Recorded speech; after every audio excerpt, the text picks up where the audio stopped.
sahabat, berjumpa kembali dengan saya, Denny Widya CBC, di program Gemas, Generasi Maestro. Hari ini, saya mengundang seorang wasit catur internasional, wasit nomor 1 di Indonesia, Pak Bunawan Bong, International Arbiter, IO, International Organizer. Terima kasih Pak Bun sudah hadir nih di studio. Para sahabat, Pak Bun ini seorang wasit yang sudah melanglang buana lah, udah go internasional. Sering jadi wasit bukan hanya di Indonesia, tapi juga di luar negeri. Beliau saat ini menurut saya wasit nomor 1 di Indonesia lah, yang mengerti perwasitan, peraturan pertandingan, dan bagaimana seorang wasit bisa menghitung rating bagi pecatur. Ya. Nah, kali ini saya akan mengajak ngobrol Pak Bun mengenai dunia perwasitan di Indonesia dan apa yang perlu kita perhatikan di dunia perwasitan di Indonesia ini. Dan Pak Bun ini minggu depan ini akan menjadi wasit turnamen catur Asia Zona 3.3 ya Pak Bun ya. Betul. Di Jakarta. Kebetulan Indonesia, Jakarta sebagai tuan rumah itu diikuti oleh pecatur-pecatur tangguh dari negara Asia Tenggara dan Asia Timur lah ya. Zona 3.3 itu ya. Zona 3. Ya. 17 negara sebetulnya. 17 negara. Ya, cuman ada beberapa yang negara kuat ya seperti Mongolia, Filipina, Vietnam, dia ngambil kesempatan. Oh. Ya. Sayang ya. Dia ambil ikut. Oh, ikut kan? Ikut. Cuman ada beberapa kan seperti Thailand juga ngirim, Hong Kong itu kan cuman mereka ya masih merasa belum qualified tapi mengirimkan wakilnya. Mengirim juga ya. Iya. Nah, yang juara di turnamen ini akan masuk ke kejuaraan Piala Dunia catur ya. Betul. Wah. World Cup ya. World Cup ya. World Cup. Jadi untuk yang opennya kelompok putra diambil dua. Ya. Di kelompok putri satu. Nah, jadi kesempatan buat pecatur-pecatur Indonesia menuju Piala Dunia Catur ya, World Cup Catur. Nanti di sana akan diseleksi lagi ada 128 pecatur. Betul. Dari seluruh dunia yang juara zona-zona ini ya. Ya. Untuk menjadi seorang penantang juara dunia yang saat ini masih diperebutkan antara Ding Liren dan Ian Nepomniachtchi ya. Masih hari ini babak terakhir nih. Kita belum tahu siapa akan jadi juara dunia. Kalau nggak salah mulai jam 3 nih. Jam 4 mulainya. Ya. Waktu kita syuting ini pertandingan belum dimulai, nanti jam 4 tuh. Kita belum tahu siapa juara dunianya. Baru ketahuan mungkin nanti malam apakah ada juara dunia baru atau akan dilanjutkan ke catur tiebreak, catur cepat jadinya tiebreak. Ya. Nah, Pak Bun, mengenai perwasitan nih Pak Bun ya. Tentang wasit catur sebenarnya. Ya. Apa sih yang membedakan Pak Bun wasit catur dengan wasit-wasit cabang olahraga lainnya gitu loh? Ya, sebetulnya kan sama aja ya. Sama ya. Jadi cuman kalau catur dia istilahnya arbiter.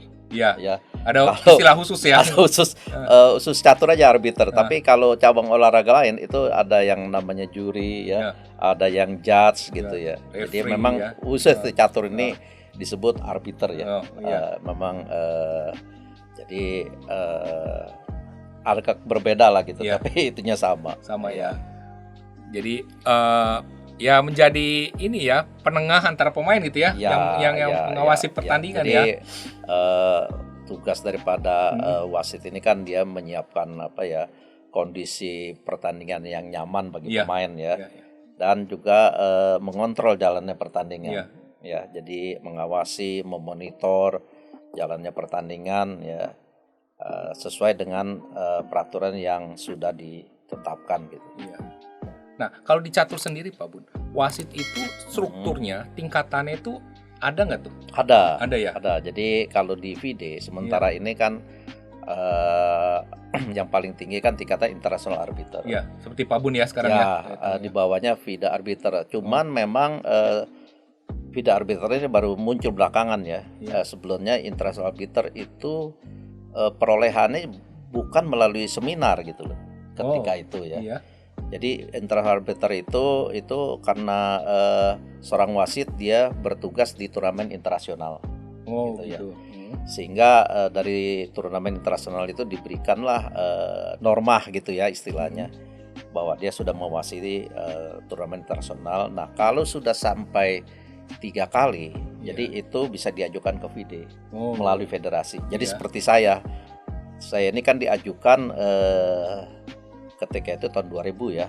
Tahun 2000 itu sahabat saya dari Singapura, Ignatius Leong, dia membuatkan saya norma internasional. Memang ketika itu kita banyak membuat turnamen internasional di kurun waktu tahun 90-an ya. Itu dengan sponsor Gunadarma. Nah, saya dibuatkanlah norma international arbiter gitu ya. Sekaligus dengan norma international organizer. Jadi ya. Bedanya apa sih Pak Bun itu? Kalau organizer kan dia sebagai untuk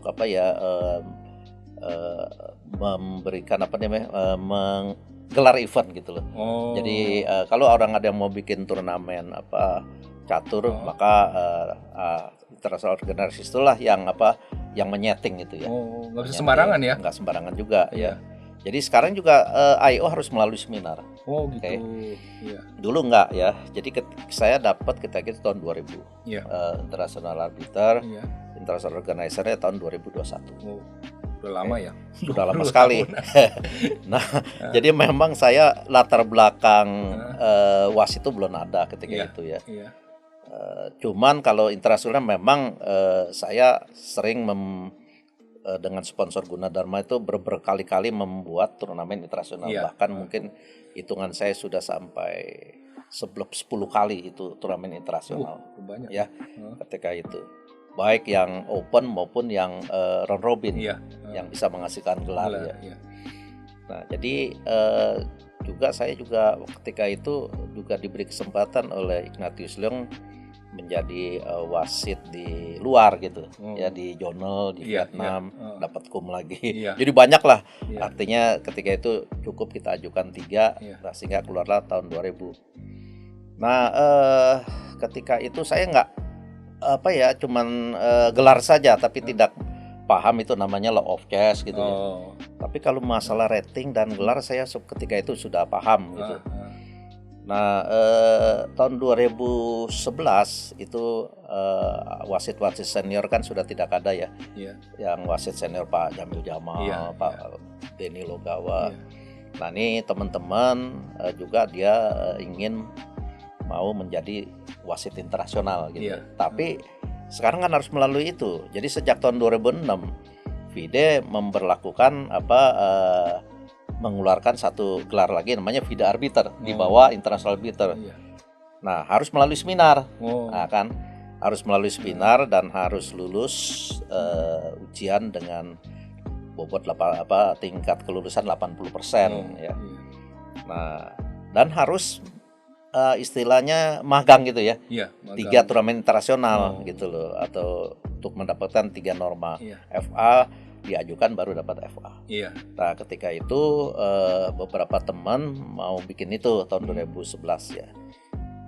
Ya kita undanglah Ignatius Leong untuk memberikan seminar ya. Seminar. Nah, saya menjadi asisten lecturer ya. Nah, kemudian tahun 2011 juga saya diberi kesempatan oleh Ignatius Leong untuk memberikan juga seminar mengenai pairing system di Kuala Lumpur. Dapat lagi 2 norm kan, 2 norma. Kemudian di 2014 kita bikin lagi, sehingga norma saya sebetulnya tuh ketika itu udah lebih ya, ada sekitar 5 lah di mana di Bangkok juga saya. Nah, kemudian mantan sekjen FIDE juga yaitu Abundo, dia melihat saya record itu, wah ini udah cukup nih bisa FIDE lecturer gitu loh. Terus saya tanya bagaimana mengajukan, ya tinggal ditulis saja dulu di asisten lecturer mana, udah satu. Akhirnya keluarlah 2015. Jadilah saya juga FIDE lecturer gitu. Bisa ngajar ya? Bisa ngajar, jadi memberikan. Jadi kalau FIDE lecturer di FIDE itu kalau nggak salah sekarang 80 deh. Total yang bisa memberikan lecturer ya. Nggak banyak juga ya? Nggak banyak, 80. Seluruh dunia tuh kan ya? Iya dong, di FIDE ya. Iya. Jadi itu bisa lah yang memberikan seminar itu. Nah, terakhir juga di dalam kita tuh istilahnya workshop atau lokakarya gitu ya. saya ngajukan awal pandemi itu. Nah, kalau IA itu kan dari FA, magang 4 kali. Saya bilang kalau magang aja, IA ini harus lebih berat persyaratannya, ya kan? Nah, harus ikut seminar. Oh, sekarang mau IA juga harus seminar ya? Setuju, Pak. Yang bagian edukasi dari Arbiter Commission Alek Farhan gitu loh. Oke, jadilah nanti harus mereka mengikuti namanya bukan seminar tapi sertifikasi. Oh, ya seminar sertifikasi lah gitu ya, semacam seminar gitu. Ya. Nah, cuman pelaksanaannya belum dilaksanakan, nanti katanya 1 Januari 2024. Oh, mulainya. Memang wasit IA ini harus benar-benar harus berkualitas benar gitu. Ya kalau FA mungkin hanya untuk kita buat di dalam satu federasi bisa mengembangkan kemampuan mereka di daerah gitu. Ya. Jadi saya setuju kalau IA itu harus benar-benar kualitasnya harus bagus ya. Oleh karena itu harus seminar lagi. Gitu. Luar biasa ya. Jadi sekarang nggak gampang juga ya Pak Bun ya? Ya seharusnya mestinya nggak gampang. Iya nggak gampang ya. Kalau benar-benar nggak gampang. Ya. Nah kalau menurut Pak Bun sendiri, ya. Kualitas perwasitan di Indonesia nih Pak Bun. Nah sebetulnya gini ya. Iya. Sebetulnya saya melihat waktu pertama kali saya diminta memberikan penataran wasit ya, tahun 2009. Ketika itu saya diminta memberikan program Swiss Manager. Oh, Swiss Manager. Jadi pertama kali wasit nasional ya Swiss Manager. Saya melihat loh kok ini kayaknya nih kurang nih yang harus diberikan ya, kayak law of chess, belum lagi yang lain-lain ya, rating nggak diberikan, dan pairing juga ya. Jadi ini kelihatannya kurang gitu ya. Nah belakangan ya saya ambil inisiatif ketika tahun 2011 itu ada penataran wasit Pratama ya di Batu, di Malang. Jadi saya mulai bagaimana nih saya mulai dengan studi kasus law of chess. Jadi mereka harus harus tahu bahwa situasi kalau di lapangan terjadi gini harus ambil putusan bagaimana. Jadi sesuai dengan kenyataan gitu ya. Studi belajar situasi di kejadian di atas papan gitu. Nah itulah jadi berkembang. Saya juga sering memberikan pencerahan melalui webinar. Saya sepanjang pandemi aja tuh 17 kali saya memberikan webinar tentang perwasit. Sebagian itu bagus. Bagus ya, arti secara law of chess bagus gitu. Udah cukup ada peningkatan lah gitu ya. Cuman memang kendalanya di Indonesia wasit itu bahasa Inggris. Bahasa Inggris gitu. Bahasa Inggrisnya nggak begitu banyak yang menguasai ya. Dan juga kebanyakan wasit-wasit ini juga udah wasit yang artinya usia lanjut. Nah, harusnya kita sekarang harus mulai dengan banyak wasit-wasit muda. Nah, kemarin soalnya kebanyakan wasit yang udah nggak jadi pemain. Boleh, bagus. Jadi sebetulnya wasit itu nggak perlu juga seorang pemain kuat ya, IM, GM, tapi kekuatan main caturnya oke lah gitu ya, bisa gitu. Itu cukup gitu loh. Nggak perlu dia harus IM, Grandmaster atau FM, nggak perlu. Tapi kekuatan main caturnya harus. Karena kan dalam suatu hal ya teknis gitu, misalkan ada klaim 3 bangun yang sama, itu harus tahu. Makanya basicnya harus bisa dong. Kalau nggak bisa gitu. Jadi memang yang sekarang kita kurang yaitu mengenai kurikulum. Jadi mestinya di penataran wasit nasional itu harus paling tidak kurikulumnya harus sama dengan kurikulum yang ada di FIDE. Oh sekarang belum ya Pak Bun? Kelihatannya belum gitu. Kalau saya lihat ya yang diberikan itu ya hanya law of chess ya, kemudian program Swiss Manager, yang lain enggak. Sebab kalau perwasitan itu kan bukan hanya law of chess saja, ada dia harus paham tie break, harus paham rating, harus paham pairing ya. Kemudian sekarang ada lagi yang anti cheating, dia harus tahu itu. Ya. Jadi itu harus dilengkapi gitu. Ya. Jadi juga di samping itu lecturernya atau penatar ya di Iya. kita juga harus ditingkatkan. Oh. Ya kan, penatarnya Iya. juga harus ditingkatkan, baru kita bisa menghasilkan wasit-wasit yang berkualitas gitu. Nah, kalau sekarang standarisasi wasit itu harus bisa apa aja sih Pak Bun? Maksudnya apakah seorang wasit dia harus mengerti law of chess Ya. atau juga harus bisa ngitung rating, atau juga dia harus bisa pairing, Iya. ataukah hanya ya udah ada bagian-bagiannya lah Nah, gitu. oke. Heeh. Jadi begini, kalau usus cuman menjadi wasit lapangan aja, itu law of chess cukup. Cukup. Oke Dia nggak ya. perlu pairing, nggak perlu ini Nggak lah ya. perlu. Hitung Oke, ratingnya. Heeh. kalau kita sebagai chief arbiter apalagi technical delegate ya, itu perlu. Oh, itu perlu ya. Perlu dong. Kalau Menguasai nggak semua gimana itu ya? Jadi banyak kejadian Iya. ya. Misalkan gini, itu ada turnamen rating ya. Iya. Turnamen rating di satu daerah. Nah, jadi saya lihat, loh kok pairingnya wasit daerah kan nggak paham dia. Iya. Ini padahal federated ya. Iya. Iya. Dia pakai rating nasional. Lah gimana coba? Wah. Nah, disitulah Iya. fungsinya chief arbiternya biasa kan dari PB. Iya. IP ya atau TD-nya kan Iya. dari PB. Dua loh itu. Iya. Nah, dia harus paham itu, dia harus tahu gitu loh. Ya, dia nggak tahu bagaimana. Jadi Iya. kan jadi salah begitu Iya. kan. Jadi memang harus dikuasai kalau seorang chief arbiter atau pimpinan pertandingan atau yang dikatakan chief organizer ya, itu harus menguasai itu juga. Ya minimal konsep. Iya, iya. Gitu loh. Jadi kalau tanpa konsep dia tidak tahu, misalkan konsep pairing dan tie break dan sebagainya ya susah gitu loh. Jadi seperti saya lihat belakangan ini ya, ini banyak keliru mengenai tie break. Memang tie break itu nggak ada yang terbaik ya. Iya, iya. Jadi saya juga nggak setuju kalau tie break itu sekarang ya lebih baik mungkin gini, kalau turnamen-turnamen seperti kayak Jonel nih. Iya. Jonel kan sekarang harus tie break dulu kan. Iya. Udah nggak usah pakai tie break. Jadi kalau poin sama udah playoff aja. Oh, jadi poin aja. Ya, poin sama playoff. Iya, Misalkan nggak ada ada tie break. 4 pemain playoff gitu. Iya. Kalau sekarang kan nggak tie break itu kan. Iya. Kalau misalkan poin sama ada 2 orang Iya. ya, itu tie break kan. Iya. Ya. 2 pemain kan poinnya sama. Jadi kan oke lah kalau 2 lolos kan. Kalau 3 pakai tie break Iya. gitu ya. Jadi kan yang masuk kan 3 gitu. Iya. Ya. Nah, kalau misalkan yang satu udah lolos gitu, kalau after tie break ya. Nah, ini harus playoff nih. Yang 2-3-nya. Iya. Nah, jadi waktu tahun 98 Jonel saya masih ingat di mana, di Myanmar gitu ya. Iya. Itu 4 pemain poin sama. Poin sama, dia peraturannya dia nggak pakai tie break tapi playoff.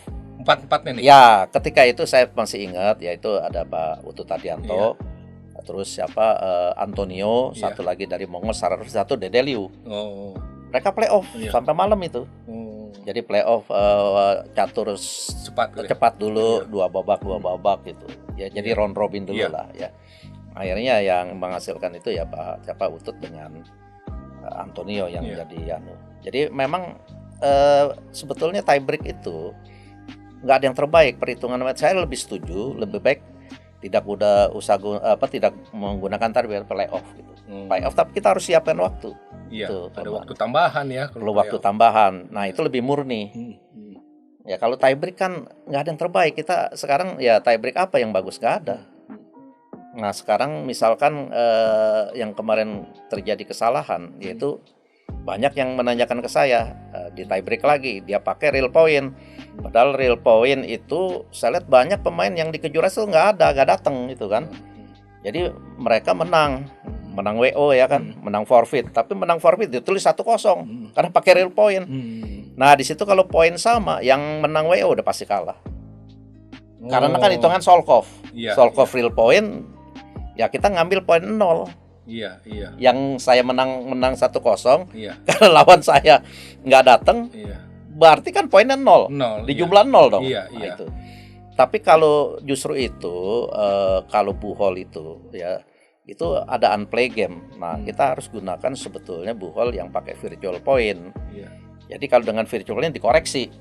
Kalau real point kan nggak dikoreksi gitu. Nah, inilah konsep-konsep ini seorang chief arbiter atau yang dikatakan TD harus paham. Itu. Nah, kalau dia nggak paham berakibat fatal gitu. Fatal seperti kan kejuaraan yang junior ini. Iya. Kan banyak itu banyak yang menang WO gitu. Iya. Betul tuh ya.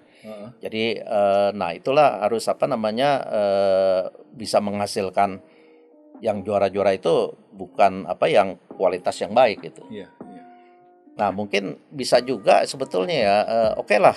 Biasanya tuan rumah kan dia mau pesertanya banyak. Iya. Oke ya.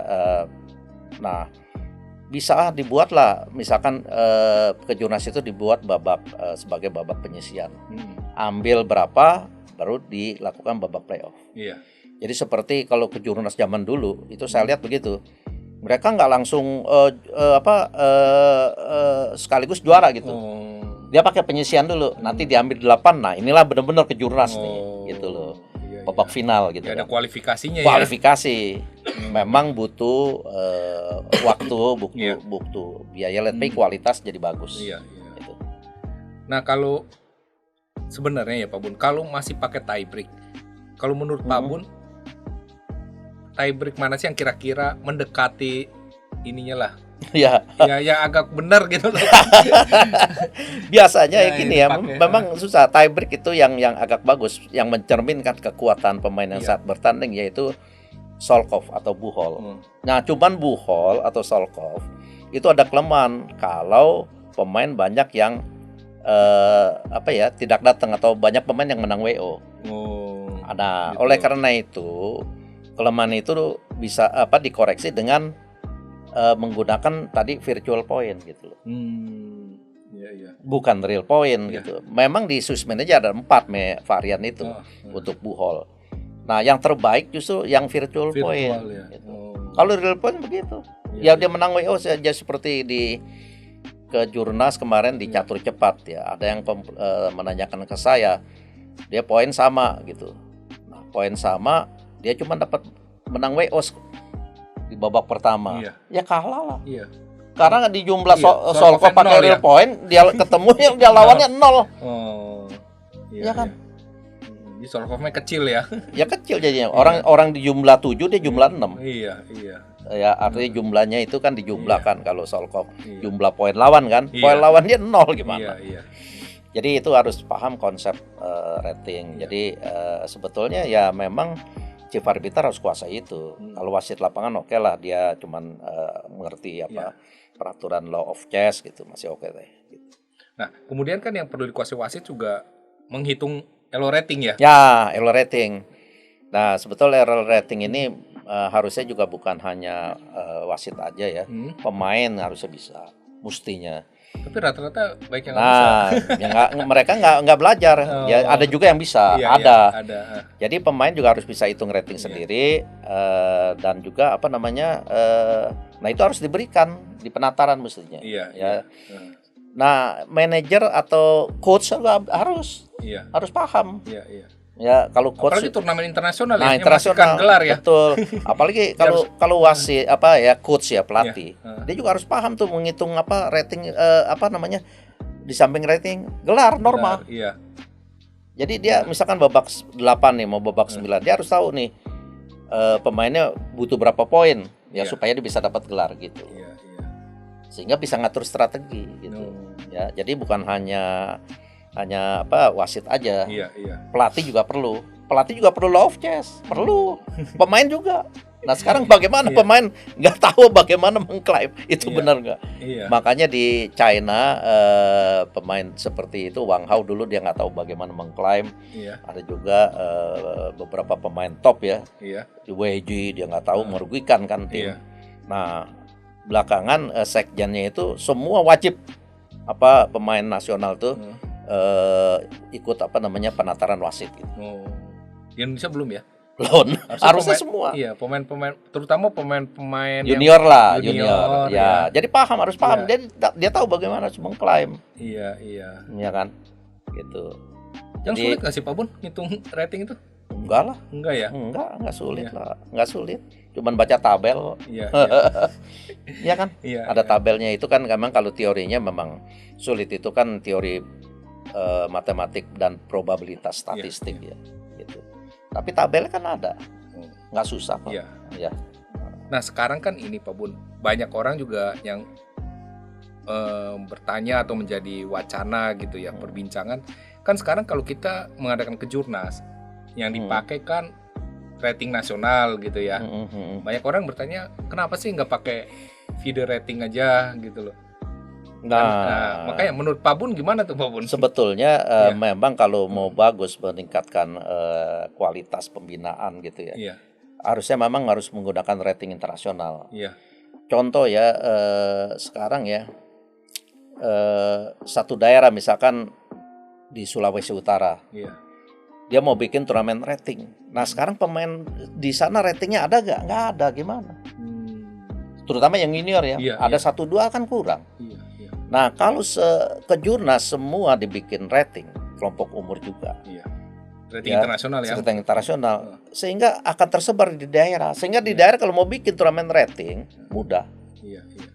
Gitu loh. Dan kita tahu rating itu kan jembatan untuk meraih gelar internasional. Tanpa rating kan nggak bisa. Nah jadi ini memang masalah strategi pembinaan nasional. Jadi strategi pembinaan nasionalnya ini kan jadi salah gitu. Ya. Tapi jadi kira-kira kenapa sih kenapa nggak menggunakan rating internasional? Mungkin apakah karena biaya? Bukan juga, mungkin teman-teman tidak paham konsep rating itu aja. Kelihatannya Iya. Terlihat teman-teman tuh kurang paham gitu ya. Jadi rating itu sangat penting. Ya kan? Kalau nggak ya susah. Sekarang contohnya dah, orang mau bikin satu daerah misalkan turnamen rating, harus ngundang pemain dari luar. Kalau di sekitar daerah Jawa masih terjangkau, tapi kalau udah nyebrang pulau gimana? Ya kan biayanya jadi besar gitu. Nah di sana tidak tersedia pemain rating yang cukup banyak. Gitu loh. Di Indonesia kira-kira ada berapa Pak Bun yang udah punya rating internasional? Sedikit ya. Ya coba ada di ya. Kalau saya lihat masih dengan Malaysia kalah gitu ya. Jangan dihitung besar kecil ya. Oh iya. Banyak yang punya rating. Coba aja dilihat halamannya di situ. Ya FIDA yang mempunyai itu juga yang terdaftar di ID juga. Ya. Sri Lanka aja tuh kalau nggak salah secara statistik ya, Sri Lanka itu yang punya rating tuh 22.000 gitu. 22.000. India 99.000. Dia udah nggak pakai rating nasional loh. Iya. Ya. Jadi sebetulnya konsep rating itu, jadi nggak perlu takut seseorang rating itu jadi melambung tinggi, nggak. Iya. Karena akan dibatasi dengan koefisien. Ya, kalau sampai 2.400 dia udah pasti koefisiennya 10 ya. Jadi peningkatannya juga nggak banyak ya. Turun naik juga nggak banyak gitu loh. Jadi nah kalau yang junior memang masih 40, turun naik juga besar kan, besar, gitu loh. Tapi kalau dia sampai 2.300 ratingnya sudah menjadi 20. Gitu. Jadi ada pembatasnya. Nggak tiba-tiba bisa melambung gitu. Nah kecuali memang ada beberapa yang dilakukan beberapa negara waktu sebelum itu ya. Saya lihat memang dia ada pemain yang potensi junior. Itu kan K-nya masih 40. Jadi dia bikinlah beberapa turnamen dalam 1 bulan itu. Ya, kan pelaporan daripada turnamen rating 1 bulan. Ya kan? Dalam 1 bulan kan rating itu nggak berubah. Si A main lagi. Nanti baru berubah di 1 bulan berikut. Apalagi kalau dia delay, dia nggak lapor dulu, nanti bulan berikut dia lapor, dia main lagi.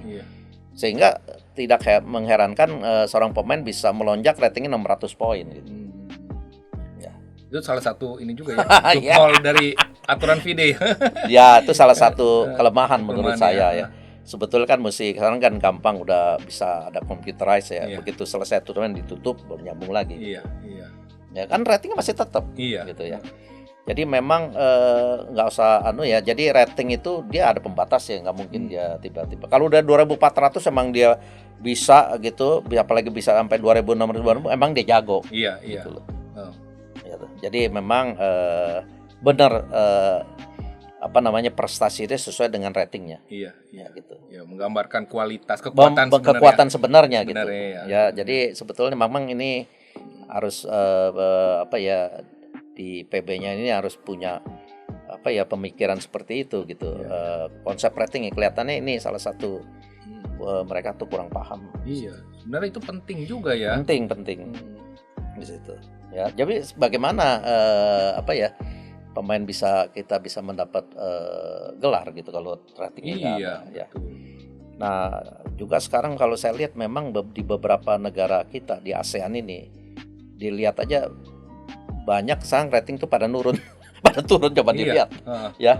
Nah, sekarang yang bisa dihitung 2.600 ada nggak di tingkat ASEAN? Jangan cuman Vietnam kan? Iya. Le Quang Lim sama satu lagi siapa? Trangson. Iya. Mana yang lain kan? Iya. Anjlok semua. Iya. Ya, di kita cuma 2.500-an. Iya. Belum ada sampai 26. Iya. Itu. Jadi memang Singapura mendekati Ting Jin Yao yang sekarang ikut ini. 2580 sekian ya kan.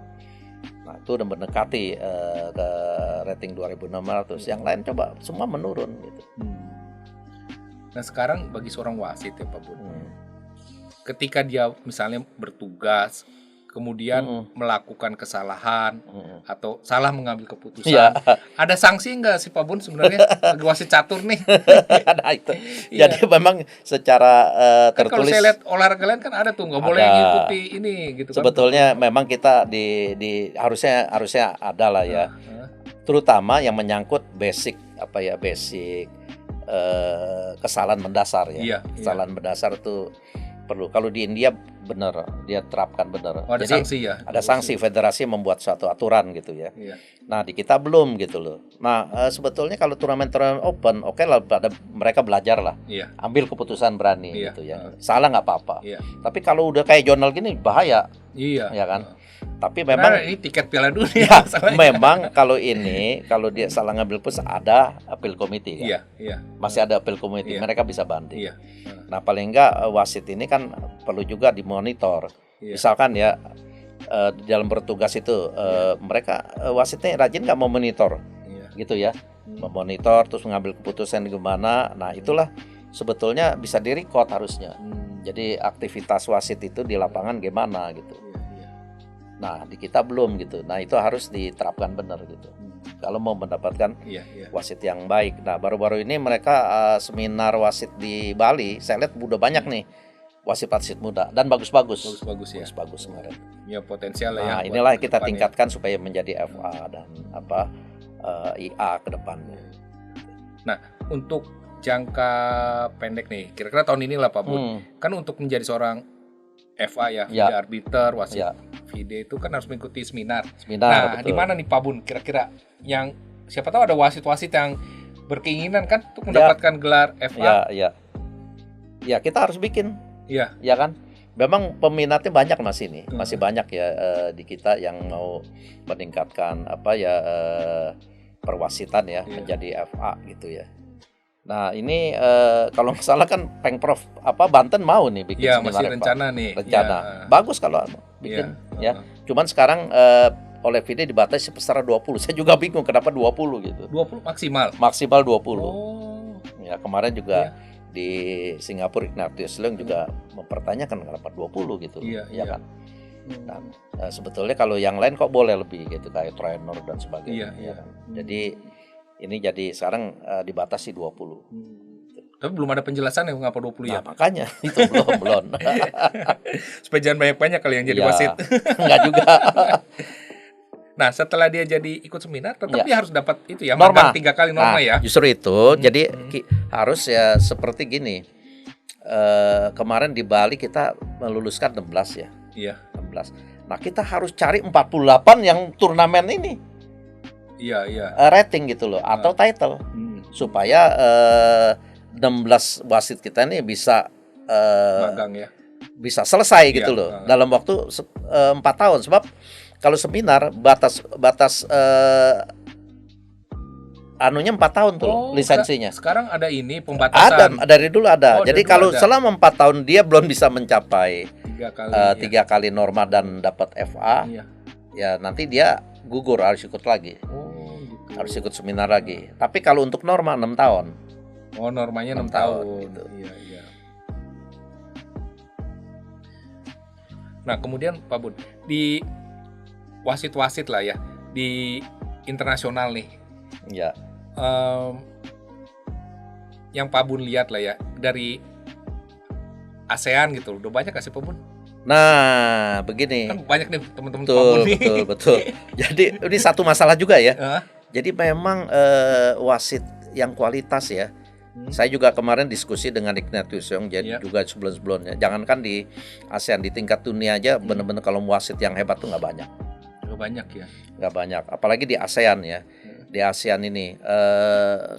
Nah sekarang ya kalau kita lihat di video lecturer di ASEAN ada berapa coba? Ya.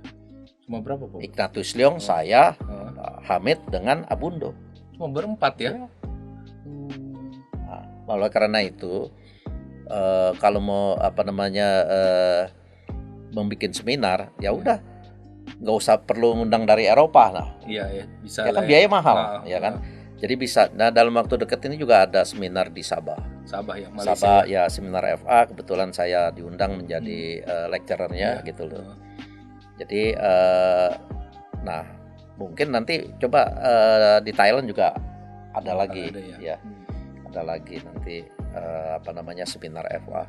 Ya cobalah kita perbanyak wasit-wasit yang bisa berkualitas gitu. Ya minimal kan misalnya konsep saya begini. Di satu daerah misalkan ya di mana yang belum ada FA-nya begitu. Misalkan di daerah Aceh. Ya. Nah, kita usahakan supaya di Aceh itu ada bisa dapat FA gitu. Ya minimal satu lah. Satu lah. Jadi nah dia kembangkan, jangan nggak dikembangkan gitu loh. Ya, jadi itu. Nah, untuk itu memang perlu standarisasi kurikulum perwasitan. Nah, ini yang sangat penting gitu. Nah, Pak Bun, kalau dalam sebuah pertandingan yang internasional yang resmi gitu ya, itu ada nggak jumlah wasit yang bertugas? Harus berapa? Apakah berdasarkan jumlah peserta? Jadi memang nggak ada ketentuan yang baku, tapi FIDE mengambil batasan 25 tuh satu kalau open. 25 peserta satu wasit. Satu wasit. Itu kira-kira batasan yang kasar lah begitu ya. Ya itu sebetulnya bergantung pada budget juga dari penyelenggara gitu ya. Idealnya memang kalau misalkan pesertanya 200 ya 8 lah 8, gitu. Ya gitu. Cukup lah mungkin ya gitu. Nah, kalau sekarang kan turnamen catur ya, kadang bisa ada 3 kategori tuh. Klasik, cepat dan kilat ya. Nah, apakah peraturannya itu berbeda-beda nggak tuh Pak Bun? Karena kan juga seorang wasit harus mengetahui itu ya, jangan sampai harus. Peraturan catur standar dia pakai di catur kilat. Betul.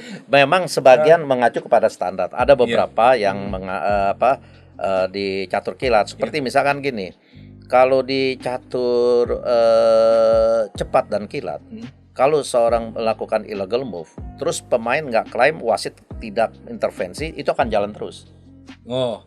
Karena apa? Karena kan nggak ada notasi. Tapi kalau di catur standar, kan ada notasi. Illegal move yang sudah terjadi 20 langkah di belakang, itu masih bisa kita dikembalikan. Jadi dikoreksi gitu ya. Tapi kalau catur cepat nggak bisa. Nah itu yang membedakan. Kalau terjadi illegal move, pemain nggak klaim, terus wasit nggak intervensi, itu akan jalan terus gitu. Di cepat dan kilat. Tapi yang basic sebetulnya sama lah ya. Nah, tantangan terberat tuh jadi seorang wasit apa sih Pak Bun? Waduh, banyak sekali. Jadi memang saya sendiri takut sebetulnya. Ya, saya pernah mewasiti pertama kali itu di mana ya, di Mongolia tuh. Itu sebagai deputi ketika itu Ignatius Leong ya. Jadi waktu itu kan biasanya wah gampang nih, ada Ignatius ini saya cuma ngikut aja kan gitu ya. Tapi saya belajar tuh kontrol waktu. Bisa nggak setting jam itu loh? Kan. Nah, saya coba karena setting jamnya itu kan dia pakai 40 langkah, 90 menit 40 langkah ya. Terus 30 menit sampai selesai kan. Coba ambil buku-buku manualnya nggak bisa gitu. Ya sampai di sana saya tanya ke seluruh setting jam yang ini gimana? Yuk nggak bisa. Ya kalau saya bisa masa saya mau tanya gitu kan. Waduh, jadi diambil saya malam-malam tuh. Ketemu juga sama saya belajar itu. Nah, jadi berat ya jadi wasit. Ya, jadi tanggung jawabnya berat ya. memang kita wasit itu harus mengambil keputusan. Iya, Ya iya. kan? Jadi oleh karena itu memang wasitnya ya harus banyak diberikan pengalaman Iya. di lapangan. Jam ya. terbang lah ya harus. Jam terbang. Ada wasit ya, dia pengetahuan perwasitannya cukup, tapi begitu ngambil keputusan dia takut. Oh. Ada. Ya ada. karena mungkin Ya, diintimidasi soalnya pemain juga kan. Enggak juga, Hah? psikologis. Psikologis. Ada misalkan ya krisis waktu, ada orang wasit dia nggak mau harusnya kan ada wasit hadir di situ, malah dia yang menghindar. Oh. Ya kan? Nah, jadi hal-hal seperti itu. Iya. Ada juga wasit yang pengetahuan perwasitannya kurang tapi ngambil keputusannya berani. Ada juga. Walaupun salah gitu. Walaupun salah. Ada. Jadi memang nggak gampang untuk menjadi seorang wasit yang baik itu kita harus belajar dari pengalaman ya. Iya. Kemudian kita harus selalu disiplin gitu. Iya. Ya di tempat gitu ya. Nah, saya lihat kagum saya dengan Ignatius Leong ya. Iya. Selama dia di ruang pertandingan dia nggak pernah dia selalu ada gitu ya, kecuali kalau dia mau ke toilet gitu ya. Dan dia nggak pernah banyak ngomong, selalu diem gitu. Nggak pernah dia memperhatikan ini ya, artinya ngobrol dengan wasit gitu. Nggak kalau selama itu. Nah, itu menjadi role model gitu loh. Jadi artinya ya kalau wasit-wasit kita banyak di lapangan tuh pada ngerumpi nah itu masih. Nah, oleh karena itu sebetulnya harus dimonitor juga wasit-wasit. Jadi tugasnya di lapangan bagaimana gitu ya. Jadi punya record gitu. Nih wasit bagus, ini yang gitu. Jadi ya itulah. Jadi nggak gampang jadi wasit itu. Jadi ya kita ada moto jadi wasit ini kita harus respect kepada pemain gitu ya. Jadi kalau kita respect kepada pemain, misalkan sekarang ini kan ada peraturan wasit pemain tidak boleh membawa barang elektronik ke dalam ruang pertandingan. Nah, sekarang wasit main HP, foto gitu. Nah, ini kan jadi bagaimana pemain mau respect pada wasit gitu. Harusnya nggak boleh juga. Nggak boleh gitu ya. Makanya saya juga takut kalau lagi memimpin itu HP lebih baik saya nggak bawa. Iya. Ya, takutnya kita lupa dia bunyi gitu loh. Iya. Nah, sekarang kan banyak nih Pak Bun yang termasuknya anti cheating ini ya. Sekarang kan pemain yang mau nakal lah dalam tanda petikan banyak cara tuh untuk itu. Ya. Nah, anti cheating ini apa sih yang wasit bisa lakukan gitu loh untuk mencegah jangan sampai terjadi ya? Betul. Anti cheating ini kan gini ya. Jadi artinya kita nggak bisa menduduh langsung. Kita harus menangkap benar dia cheating. Ya. Soalnya pengalaman di Malaysia pernah ada seorang GM yang ketangkep basah ya. Jadi saya waktu itu ada pemain dari China, sesama pemain China. Jadi dia memang terkenal katanya di sana, ya cheating gitu. Memang dia sering keluar masuk di Malaysia Open itu kan WC-nya toiletnya di luar, jadi sering dia keluar masuk gitu ya. Nah waktu itu kalau nggak salah Grandmaster itu Wang Hao, kalau ketemu siapa namanya tuh yang satu pemain China yang itu dia dia akan klaim karena disering curang gitu. Tapi ketika itu Pak Hamid ke saya bilang nggak bisa. Kita nggak bisa nuduh. Tapi sekarang kita lihat gerak-geriknya gitu loh, ya kan. Nah oleh karena itulah ketika itu diterapkan mulai sistem itu. Jadi si Pak Hamid pasang orang di depan. Kalau dia keluar, di scan tuh. Berapa lama dia masuk gitu. Si GM ini nih ya. Jadi, nah ketika itu nggak ketangkep. Tahun berikutnya dia baru ketangkep itu. Iya. Jadi dia lupa. Dia lupa. Ternyata begitu masuk ada HP-nya. Nah, digeledah, diambil oleh petugas. Kemudian dia ke wasit. Ya itu walaupun bahasa Mandarin kan ada yang ngerti gitu. Nah ini analisa yang sedang di partai dimainkan. Nah, gitu. Ya udah, jadi kita lapor ke federasinya. Kalau nggak salah dihukum 2 tahun loh. Bisa lapor ke FIDE juga gitu loh. Jadi memang kalau anti cheating ini kita harus melihat tingkah laku pemain gitu loh. Atau selama game berlangsung kok dia ini ada benar-benar langkah yang tapi kita hanya sebatas sampai menduga gitu. Iya. Nah, ada juga misalkan gamenya itu kita lihat pakai statistik ada dia toolnya ya untuk anti cheating itu. Dilihat itu dia punya akurasinya biasanya gitu ya. Nah, itu baru kita sebagai dugaan aja. Nah, inilah yang pemain harus diawasi oleh wasit gitu loh. Iya, soalnya kan waktu beberapa Gitu. tahun yang lalu kan ada rame juga yang Carlsen menuduh Nah, Nilman kan betul. curang Ya, gitu sampai mengundurkan diri dari sebuah ya turnamen betul, gitu. betul. Nah itu sebetulnya nggak boleh, Nggak boleh ya nggak harusnya boleh ya. kan, nggak boleh.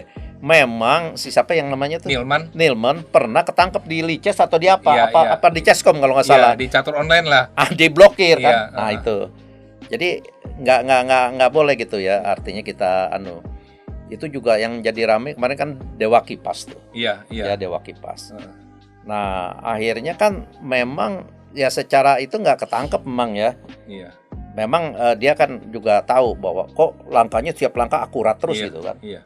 Kan dia pakai ada statistik Iya, itunya. iya. Nah, makanya diblok kan. Iya. Nah, ternyata kan jadi rame. Begitu rame diadu sama Irin kan kita bisa mainnya kayak Iya. apa, ya kan? Jadi memang kalau lihat dari situ bener dia cheating nih. Iya, itu Gitu terbukti loh. lah ya. Terbukti, Iya.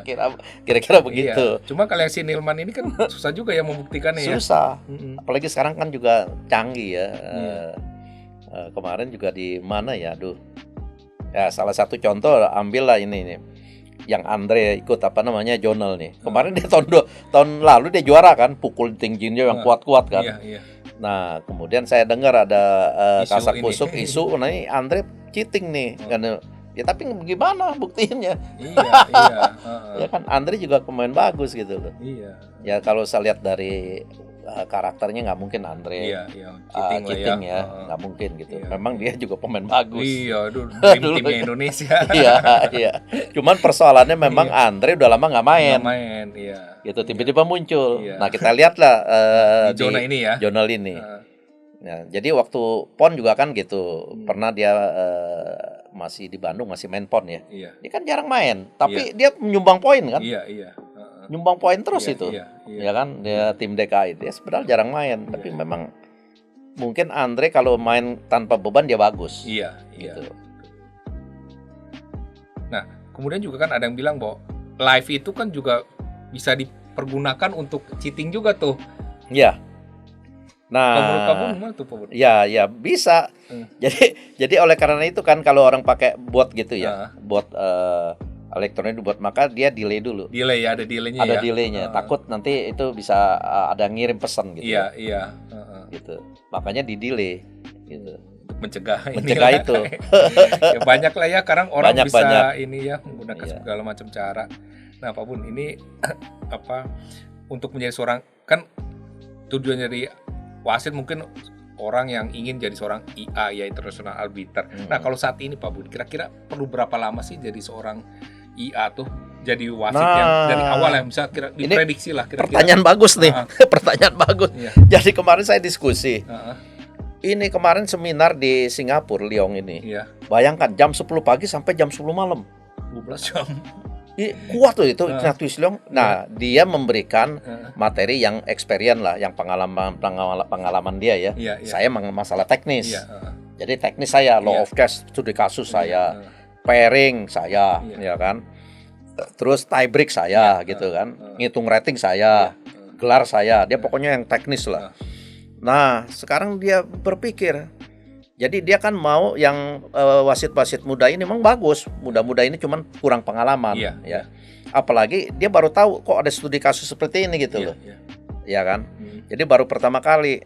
Nah, tapi memang dari kelas interaktif gitu. Ya artinya dia apa namanya? Benar-benar dia tanya, dia tahu gitu ya. Cuman dia kurang pengalaman. Nah, terus setelah selesai ya memang Leong mau standar tinggi. Makanya waktu itu saya diminta saya bikin soal ujian yang susah gitu, yang bobotnya susah. Nah, setelah itu dikoreksi oleh Ignatius Leong kan. Nah, ternyata cuma 2 yang di atas 80 gitu loh. Tapi bukan berarti dia ini jelek saya keseluruhan karena interkasinya kelihatan memang kurang pengalaman gitu loh. Nah, sekarang Leong bingung. Itu kalau orang kalau bikin seminar yang online cuman begitu kok banyak yang lulus begitu. Itu ya.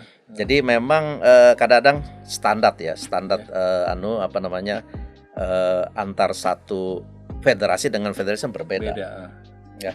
Memang sekarang ini juga saya lihat ada beberapa salah satu pecatur wasit Malaysia ini, coba dalam waktu singkat dia bisa jadi bagaimana? Menurut saya pengalaman belum cukup. Oke, dia cuma ngambil norma-norma karena dia mau mengejar nih. Kalau nanti katanya sampai tahun 2024 susah karena harus seminar lagi, orang pada takut mau cepet-cepet ngejar gitu kan. Nah, dari FA ke IA jaraknya nggak sampai 1 tahun, bagaimana coba? Jadi memang sebetulnya harus bertahap gitu. Jadi memang perwasitan itu di satu federasi itu harus punya struktur. Jadi misalkan dia harus ngikutin wasit daerah dulu, daerah baru ke nasional gitu ya. Bolehlah wasit Pratama, dari Pratama baru ke nasional gitu. Nah, baru internasional. Nah, ini sekarang juga sedang dijalankan di Vietnam. Ya, di Vietnam tuh mulai begitu. Bahkan sebelum mengikuti seminar FA, dia harus ikut dulu ini seminar NA. Gitu loh. Nah, dari sini disaring siapa yang lulus baru masuk ke situ gitu. Nggak langsung. Kalau di kita kan bisa langsung. Nah, karena sistemnya nggak ada. Makanya di-create sistemnya gitu loh, dibangun sistemnya. Ya tanpa sistemnya nggak ada gimana? Nah, FIDE juga kurang kontrol. Salah satu contoh. Jalur pintas banyak sekarang. Banyak. Salah satu contoh, misalkan gini, UPI ya tahun 2018 dia ikut seminar FA yang takis.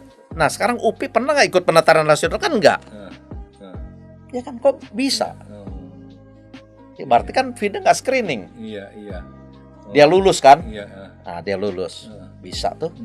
Nah, sekarang kemarin kalau yang seminar di Bali saya kasih persyaratan WNP boleh, WNM boleh, WN boleh gitu. Oh, pernah mengikuti penataran wasit gitu ya? Ya, mengikuti penataran wasit WNP saya terima juga gitu. Sebab memang sistemnya dibangun mestinya. Kalau orang mau ke FA, disaring lah berapa orang, siapa. Nah, itu dibikin seminar khusus, baru ke situ. Kalau kita mau bagus, contohnya di Vietnam, mulai dari situ. Nah, ternyata di Vietnam 16 peserta, 16-nya lulus. 16 benar-benar lulus benar ya. Sebab sebelum seminar diberikan itu dulu materinya, kita udah kasih. Ini batasannya. Jadi waktu itu sekretaris sekjen itu siapa, Nguyen Phuc Chung tuh. Jadi dia berikan dulu, saya kasih materinya, dia bikinkan PowerPoint. Nah, setelah itu saya datang udah siap mereka. Nah, seperti di Sabah saya kasih dulu Zoom. Jadi pelatihan 5 kali Zoom ya. 5 kali. Nah, kemudian nanti saya datang. Mereka udah dibekali gitu loh. Tanpa itu nggak bisa. Kayak yang di Bali juga saya bekali Zoom dulu. Gitu. Yang seminar FA di Bali. Nah, oleh karena itu mestinya di pelantaran nasional harus dibikin itu. Jadi sistem perwasitannya juga harus ditata gitu. Ya, bukan tiba-tiba kok orang bisa jadi WN gitu kan gitu. Nah, Pak Bun, ini terakhir Pak Bun. Bagaimana sih harapan Pak Bun nih buat perwasitan di Indonesia nih Pak Bun ke depannya Pak Bun? Nah, memang harapan saya banyak membantu wasit-wasit terutama yang muda-muda. Ya, saya sering memberikan pencerahan melalui Zoom ya. Jadi itu sudah 17 kali saya memberikan pencerahan kepada Zoom. Nah, dengan webinar gitu ya. Ya, dengan webinar dan kita melihat ya saya pengen tuh wasit-wasit muda ini bisa berkiprah di internasional gitu. Ya. Jadi saya lihat ada beberapa calon yang untuk itu. Ya, saya cuma membantu aja. Ya, karena saya nggak bisa nggak punya wewenang untuk memutuskan gitu ya, mendorong gitu. Cuman hanya memberi dorong aja bahwa ini bagus gitu loh. Ya, saya harapkan mereka tuh nanti bisa jadi international arbiter ya, terutama yang putri nih yang belum ada nih. Jadi nah, cobalah yang muda-muda ini. Misalkan Christine ada minat, silakan. Bagus kalau dia bisa meneruskan karirnya di wasit gitu. Inggrisnya oke. Ya, kekuatan main caturnya oke. Ya, tinggal pengetahuan dibekali itu. Ya. Nah, tinggal dia setelah itu dia harus praktis di lapangan. Itu penting. Jam terbang. Jam terbang ya. Baru dia bisa jadi seorang wasit bagus. Kenapa sih Pak Bun jarang wasit wanita ya di dunia ini saya perhatikan. Ya sekarang lumayan ya, banyak juga ya. Sekarang Udah muncul, ya? udah muncul. Ya. Ada yang bagus-bagus ya. Itu yang dari Iran bagus tuh. Oh iya. Ya yang dari Iran dia lari ke Inggris ya. Iya. Sore Bayat lumayan bagus ya. Ada beberapa bagus juga lah. Iya. Ya. Jadi memang harus ini di kita nih yang putrinya yang wanitanya kurang jadi wasit nih. Iya. Kita harus perbanyak gitu. Didorong. Terutama yang muda-muda gitu. Yang muda ya.